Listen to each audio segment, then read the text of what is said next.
Fala galera, boa tarde a todos. Vamos trabalhar com vocês aí, ó. A Oceania, né? Que é um dos continentes estranhos. Você tem aqui o canguru, que é um animal bem diferente, bem exótico. Temos aqui os Maores, né? Quem viu Moana já deve estar lembrado disso aí. E além da diversidade natural e cultural, a Austrália e Nova Zelândia, né? Que são os países que mais se destacam, são os únicos países do hemisfério sul que são desenvolvidos. Tá? Então, aquela ideia do norte-sul, a Austrália e Nova Zelândia fazem parte do norte, mais o norte socioeconômico. A Oceania é formada pela Austrália, pela Papua Nova Guiné, pela Nova Zelândia e por uma série de ilhas, né? Que, se juntar tudo isso aí, ainda é o menor dos continentes e possui uma área de 8,4 milhões de quilômetros quadrados. É quase que a área do Brasil, né? O Brasil é 8,5, tá? E esse continente abrange todos os hemisférios: sul, norte, leste, leste e o hemisfério ocidental. Tá? Então nós temos todos os hemisférios.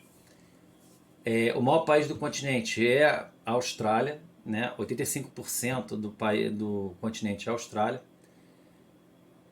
É o continente menos populoso, com cerca de 38,5 milhões de habitantes. A Austrália é o maior país, considerado uma ilha-continente. Está situada entre o Oceano Índico e o Pacífico, com uma área de 77,6 milhões de quilômetros quadrados, que representa 90% do total da Oceania. É por isso que muitas vezes a gente usa só o termo Austrália, né? Não usa nem Oceania, usa a Austrália como continente. Tá? Lembrando que existem a Papua Nova Guiné, a Nova Zelândia e as outras ilhas também. Grande parte dessas ilhas que estão aqui, muitas delas não são países, são possessões ultramarinas administradas pelos Estados Unidos ou por países europeus. Tá? E nós temos 13 estados soberanos, tá? Além da Austrália, como a Nova Zelândia, a Papua Nova Guiné, tá? O Fiji, a Samoa Ocidental, Nauru, Tonga, Ilhas Salomão, Kiribati,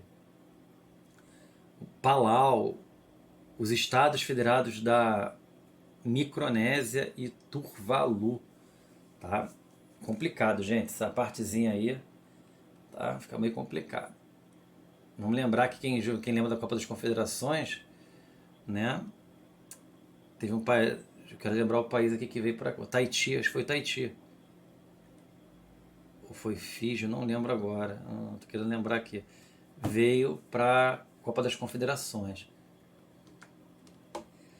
Devido ao grande número de ilhas, se divide o continente em Australásia, né? Austrália, a Tasmânia é uma ilha da Austrália, a Nova Guiné, Papua Nova Guiné no caso, e a Nova Zelândia. Aí nós temos a Melanésia, que são as ilhas negras, né? As populações são mais escuras por causa da cor da pele. A Micronésia, as pequenas ilhas, e a Polinésia, né? Poli, que são muitas ilhas mais distantes da Austrália. A Oceania é o continente mais isolado do mundo e sua barreira fez com que fosse o último a ser descoberto pelos europeus. Não só ser apenas descoberto, mas o último a ser ocupado pelos europeus, né?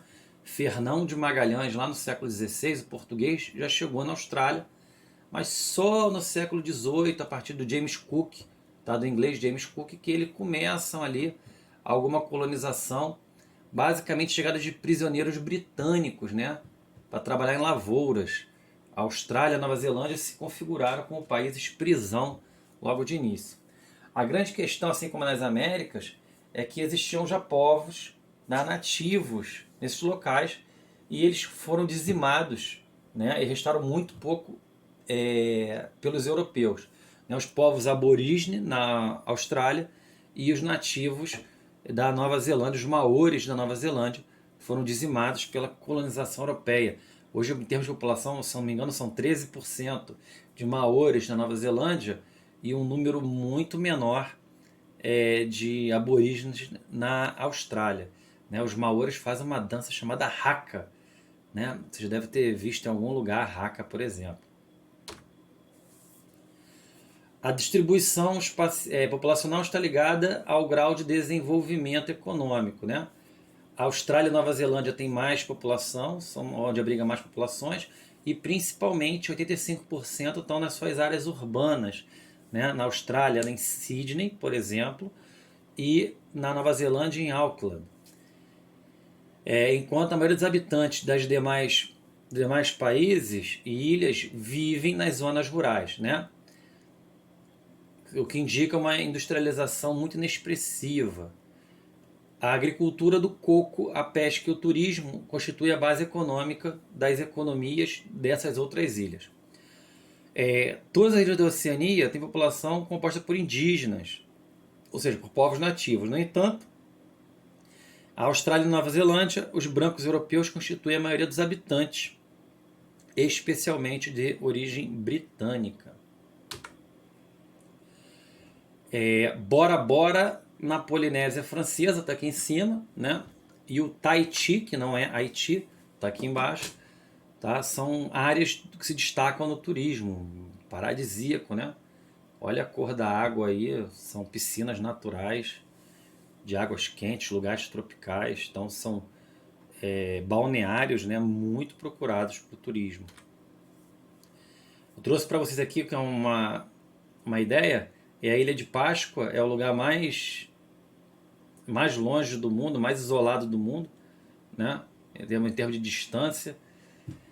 A Ilha de Páscoa pertence ao Chile. Aqui são umas esculturas de pedra chamadas maores, né? Bem interessante. A estrutura geológica da Austrália e Nova Zelândia são muito diferentes, né? Enquanto a Austrália fez parte do Pangeia. A Austrália é um escudo cristalino antigo, né? E tem uma porção central aqui formada por planaltos muito desgastados. A Nova Zelândia tem uma formação de relevo muito recente, né? Formada pelo arqueamento de ilhas. Na verdade, são várias pequenas ilhas que elas levantaram e se juntaram, tá? A esses dobramentos recentes e de origem vulcânica. Então você tem uma cadeia de montanha de sul a norte, tá? Do país, que se estende por mais de 3.700 metros. Repetir para vocês, enquanto a Austrália é um escudo cristalino, né? Muito desgastado de menor altitude, né? Vão planaltos com menor altitude, a Nova Zelândia forma montanhas muito mais jovens. E aí é o Monte Uluru, na Austrália, né? Um relevo bem interessante aí. Essa estrutura cristalina da Austrália, né, deu à Austrália um número de recursos minerais metálicos muito importantes, né? Eu tenho a maior mina de céu aberto do mundo na Austrália hoje, tá? Então o escudo australiano possui importantes jazidas minerais que são exportadas ou beneficiadas. No caso, o alumínio já vai beneficiado e o minério de ferro não, tá? O país se destaca como grande produtor de aço e bauxita e na produção de carvão mineral, né? Aqui, ó, ouro, ferro, níquel, ferro aqui em cima, urânio, alumínio, urânio, tá? Manganês, chumbo, prata. Então, a Austrália tem aí, né, um escudo cristalino enorme e que é rico em recursos naturais, tudo de origem mineral. Já a Nova Zelândia tem um relevo mais jovem, né, e um relevo muito montanhoso, rico, né, em vulcões, porque o país aqui no meio atravessa, né, o Círculo de Fogo do Pacífico, ou seja, a união das placas tectônicas, zona de contato entre as placas. Olha o país como é cheio, tá, de montanhas. Basicamente os climas são tropicais, né? A Austrália ela é mais tropical, ela chega a ser semiárida e árida, tem uma parte enorme de deserto, enquanto a Nova Zelândia basicamente é um clima temperado.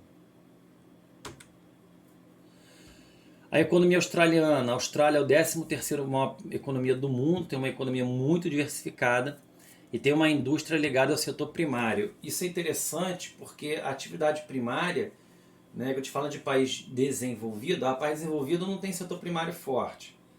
Tem, Austrália.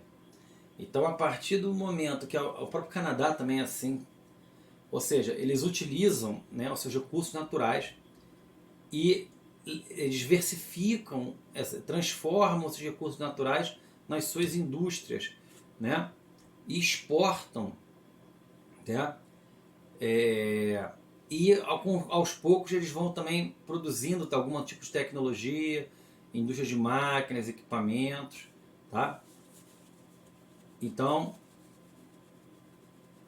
eles conseguem aí ter algum desenvolvimento a partir do setor primário, a partir do beneficiamento de matéria-prima. A Austrália ainda exporta carne, trigo, lãs e minérios, como a bauxita, o chumbo, o níquel, o manganês, o ouro e a prata. O setor terciário representa 71% da economia do país, né? Ou seja, tem desenvolvimento de tecnologia de ponta e prestação de serviços bem qualificados. A indústria corresponde a 21% da economia e o setor primário apenas 8%. A Austrália localiza-se entre a América e a Ásia e é uma área estratégica do Pacífico, tanto do ponto de vista comercial como marítimo e geopolítico internacional. O comércio internacional é representado pela forma mais dinâmica. Por exemplo, a Austrália, que no passado estava muito ligada à Inglaterra, hoje a economia australiana está ligada à Ásia e à economia do Pacífico, ou seja, sobretudo ao Japão, à China e aos Estados Unidos, né, para onde vai suas exportações mundiais. A Austrália se aliou muito ao Japão nos últimos anos, do ponto de vista econômico, até porque a Austrália tem muito espaço e o Japão não. A Austrália tem muita matéria-prima e o Japão não.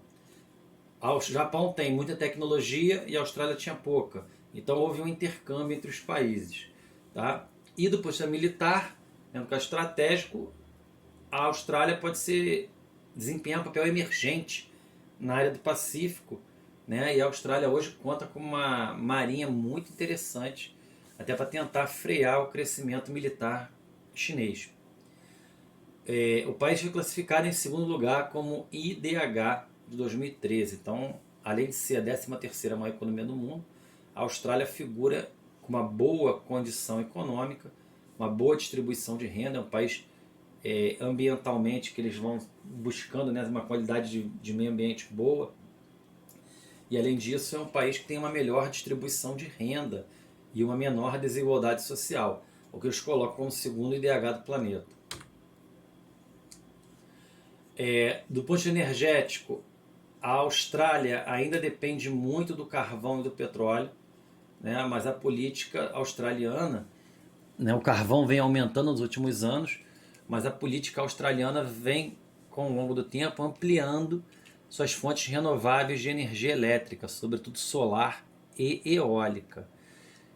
Enquanto na Nova Zelândia, né, na Nova Zelândia eles também tentam ampliar energias renováveis, mas sobretudo a hidrelétrica e a geotérmica. Lembrando que grande parte da Nova Zelândia tem vulcão, então você consegue utilizar o calor da litosfera para produzir vapor d'água e a partir daí gerar energia elétrica. A Nova Zelândia era basicamente uma economia agrária, né? Lã e leite, basicamente, manteiga, né? A Nova Zelândia era uma grande exportadora de manteiga. E a economia passou a ser uma economia industrial, eles abriram um pouco mais a economia e passaram a competir globalmente. Tá? Mas é um país que ainda depende de uma economia agrária. Apesar de ter indústrias de transformação, também é importante o turismo e os serviços. Né? O turismo é muito importante para quem busca um turismo verde, um turismo ecológico, né? E ao mesmo tempo esportes com aventura. Eu botei aqui o bungee jump, que foi inventado na Nova Zelândia, mas podia falar aqui, se eu não me engano, do slalom, que é a descida de correntezas, né? Um barco que desce por altas correntezas. Então a gente fala de esporte radical, tem que falar um pouquinho, tá, da Nova Zelândia. A Nova Zelândia foi classificada como o quinto país mais desenvolvido do mundo pelo IDH. Então não há dúvida que é um país que tem aí uma questão ambiental boa, né? É um país que tem muito pouca desigualdade social, boa distribuição de renda e é também um dos países desenvolvidos. Tá ok? Espero ter ajudado vocês aí a entender um pouquinho a Oceania. Grande abraço.